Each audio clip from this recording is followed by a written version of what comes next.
Microscopes are a very important tool in the world of science. They open up a whole new world to us and allow us to view and study objects and organisms that are too small to be seen with the naked eye. Microscopes are very precise and delicate tools, and this is why it's important that we treat microscopes with respect by using and caring for them properly.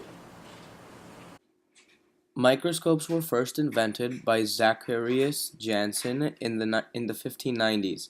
Since then, they have revolutionized the world of science and enabled many advancements in science, such as cell and germ theory.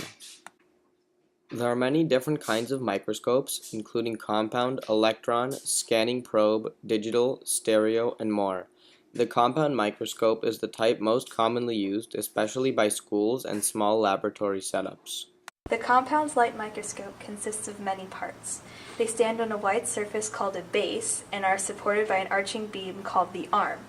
Just above the base exists a light source that illuminates whatever it is you are observing. To reach the lenses, a light passes through a hole in the stage, which is the platform that holds the specimen you're observing. To control the amount of light that passes through this hole, there exists a dial called a diaphragm. The diaphragm has many holes cut out of it in various sizes. To change the amount of light that passes through the stage, the diaphragm is turned to a different setting. The light then passes through the specimen, which is held in place on its slide by clips known as stage clips. The image of the specimen is carried through the light up the objective lenses. The objective lenses are mounted on a rotating platform called a nosepiece, and each lens has a different factor of magnification. This way, rotating the nosepiece allows for change of magnification factors. This way, the magnified image then travels through the body tube through the ocular lens, which further increases magnification. The image is then transmitted into your eyes where you can see an enlarged view of your specimen.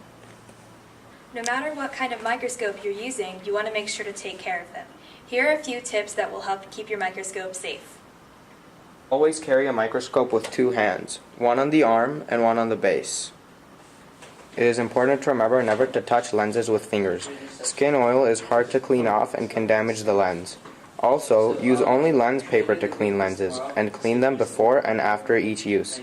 Tissues may seem soft but have fibers that can scratch the delicate lenses. Also, to prevent it from falling, you should keep the microscope at least 6 inches from the edge of the lab table. Keep all excess cord on top of the lab table so no one trips on it. In general, don't tamper with the microscope. Use common sense. To use a microscope, simply place your specimen on the stage underneath the stage clips and center it over the light source. Then you can use the coarse adjustment and the fine adjustment knobs to sharpen the image. Microscopes have 3 different lenses. You should always start off on your scanning power lens. That way you can find your specimen. Once you've done that, then you can switch to low power and high power. The fine and coarse adjustment knobs will help your image come into view. This is scanning magnification. It's good for locating your specimen. After you've done that, you can go to low and then high magnification. High magnifications show the most detail, but they also show the smallest amount of space.